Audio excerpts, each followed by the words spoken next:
Notice they've all got their Red Cross garb on.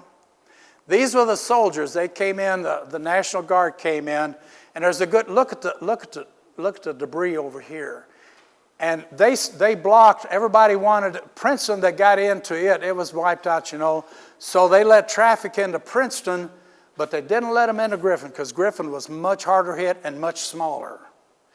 So the soldiers kept traffic out. Here they are taking a donation from a car that drives in, put 50 cents or a quarter or something like it. You know, nobody had bucks in those days. Might have a nickel or dime or something. So they were collecting money to assist the townsfolk. And I love this picture. We talked about the flood. Yeah, that had nothing to do with the tornado, but this was right there at Griffin. I thought, that's pretty neat. I like that. The 1934 dust storm front. Can you imagine living through this? A lot of children died from dust pneumonia. The smaller the lungs, the less mature they were. The dust killed the children, gave them TB, a form of TB. So can you imagine going through this? That's pretty frightening. Where is that photograph taken? I don't know. It may say, it says 1934. South Dakota? Okay, South Dakota. I remember dust storm. I lived in Paducah. I left Evansville and went to Paducah.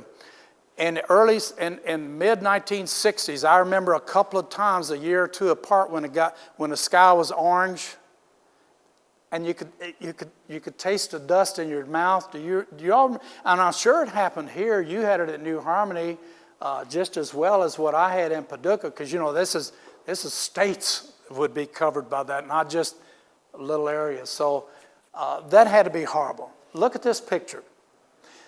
The remnants. Look how deep this dust is. How did that happen? But I'm glad I wasn't around for that, because what are you going to do? You hear the stories of the people on some of the science channels and history channels about how they lived through all of this and what they had to do, and it really couldn't defeat it. It defeated them, because everything they ate, everything where they slept was in dust. And you sweep it out, and boom, it comes back. So that was the problems they had. This was a similar map, America's hottest summer. And there are still 15 current records. Evansville, Indiana had 116 on it. But look up here. Bismarck was 121. Well, Bismarck was 114. The further up in here you got was where it was the very hottest. And those are still records today. I just wanted to show that to you. This is a picture made at Lincoln, Nebraska, the State House. And this is how they fought that heat. They went out to sleep on the State House grounds. And some cameraman came by and snapped it, and that was around midnight. That's where they went to sleep, the coolest place they had. Ellis Park, 1937 flood. I see cars on the bridge, and I know that on down here, this is going towards Henderson. On down here, it was washed out. The bridge approach was washed out, and it took it a month or so. Did you know? After the flood waters went down, they put a great crew of men down in here to work on the bridge approach, because they had to replace the highway. And it took some weeks to do that. So here the traffic was still going across the bridge, going into Evansville. Ellis Park, you know it well. Some of you spend some time there every now and then. But I like the picture. It's big. It shows you a lot. Evansville Privy, the toilet on this corner. The Coliseum is down here, and I have another picture. There's two privies down there on the Coliseum corner. The WPA, Works Progress Administration, this was during the Depression. This was a good deal, because a lot of men and women went to work after to help on the 1937 flood. I don't show this, but I was shocked when I got into researching the 1937 flood. After the flood was over, Evansville had enormous quantities of scrap and debris. You know where they burned it? Sunset Park. All of those trees were burned. They just brought truckload after truckload after truckload, and they just kept it running in Sunset Park. I I don't know how that worked, how they got permission, but they had to do something. I think Evansville probably had some burn grounds of varying places. I like Washington School out on the east side where it was so hard hit. People did what they had to do. And the first thing is get the people safe when that water goes down. Get rid of all of the debris and such. The WPA Works Progress Administration made 440 of them. And maybe this was one of them as well. Maybe you had one here. That's Posey County Courthouse. Looks exactly like this guy right here. They were pretty simple. What's underneath there is a manhole. And I've checked it. That manhole is still there. You don't move manholes. There's a manhole right here today underneath the Posey County Court. And that's, can you imagine that? Can you imagine, Mom, I got to go to the toilet. And they go down here and take their whiz or what have you. And I guess you carry your newspaper or toilet paper with you. I don't. People do what they have to do, huh? This was on the west side of Evansville, and I wonder how long that woman was on that roof before the Coast Guard came and rescued her. There's 2 women up there, but one looks like she was outfitted for the day or the week or what have you. So there's no newspaper that tells about how long she was up there. The Coast Guard named this boat was named the Erie, and they came in on train. And they were here for, I guess, about a month, and they left on train. All of these boats, there was like 30 some odd boats. And I wonder if they were here as well. I have no knowledge. Because Evansville got all the publicity because that was the biggest town, But I bet they had these boats in Henderson and Mount Vernon and New Harmony because you had a similar flood right here. A gallon a day is what the children got to. I've never been able to find where Gold's pawn shop was in this case. There was one down on 4th Street in Evansville, but I don't think this is 4th Street. This could be. But to see the guardsmen are giving out the water and they got buckets and such things. The flood wasn't just in the Ohio. It was in Pigeon Creek. It was on Big Springs. All of these creeks, and you didn't have bridges necessarily in 37.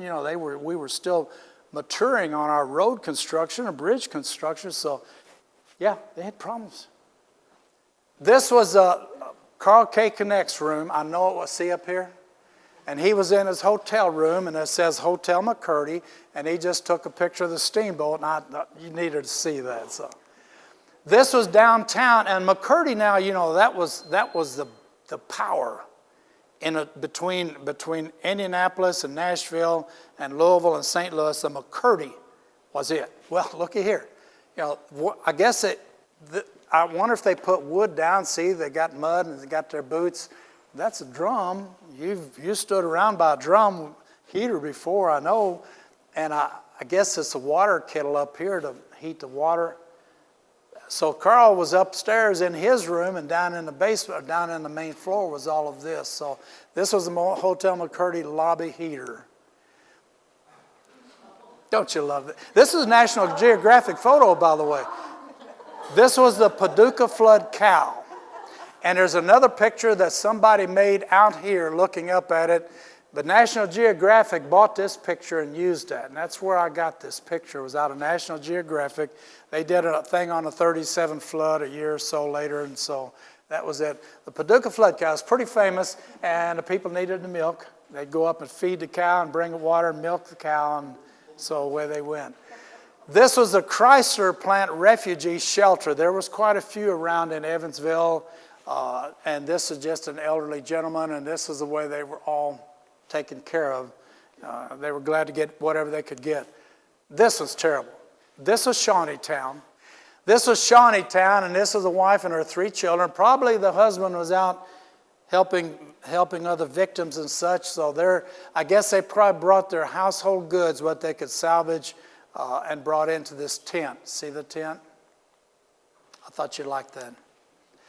Here was Henderson at the 1937 flood crest. You can see where Henderson remained dry. I told you that John James Audubon wanted to move from Henderson. In 1816, John James Audubon had just built a mill right here, a big flour grist sawmill. If you did one thing, you could do them all with the water current. Some boys were messing around in 1913, and they caught this on fire. And so this is where the John James Audubon Mill was, right here. People in the 1816, to revert back to that, they cursed the weather, they cursed the ground, they cursed everything, because they couldn't grow their crops, they couldn't grow enough to eat, and they were eating things you and I would never dream of eating because we don't have to. But John James Audubon, he did sell out, and he left town. He went to New Orleans as soon as he could after 1816. So, it was just more people migrating because of the little ice age and that terrible Mount Tambora volcano that really chilled things down. Here was Mount Vernon, and when the Mount Flood Crest, that's, can't tell you the name of the little house, little shelter house. Pardon? Sherborne, yeah. See the Coast Guard trucks? Probably the same bunch from Evansville. This was the water lapping. This is Water Street in Mount Vernon. That's a water plant. 1951, the coldest day ever in Evansville was minus 23. This is me and my dog. The dog's name was Johnny.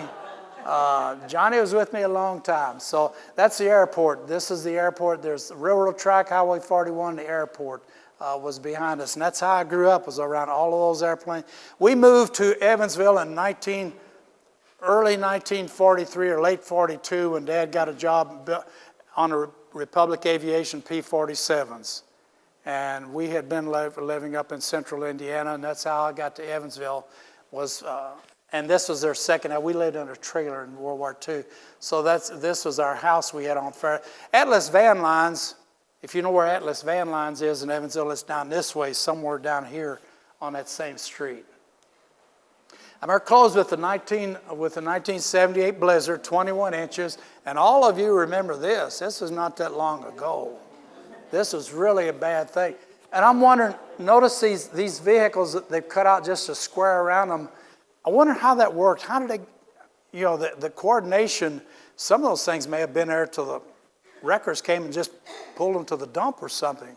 Because people that were traveling, they were wanting to get on to Pittsburgh or Roanoke or what have you, and so they just left it and had to go on as best they could. And that's my show. I thank you very much.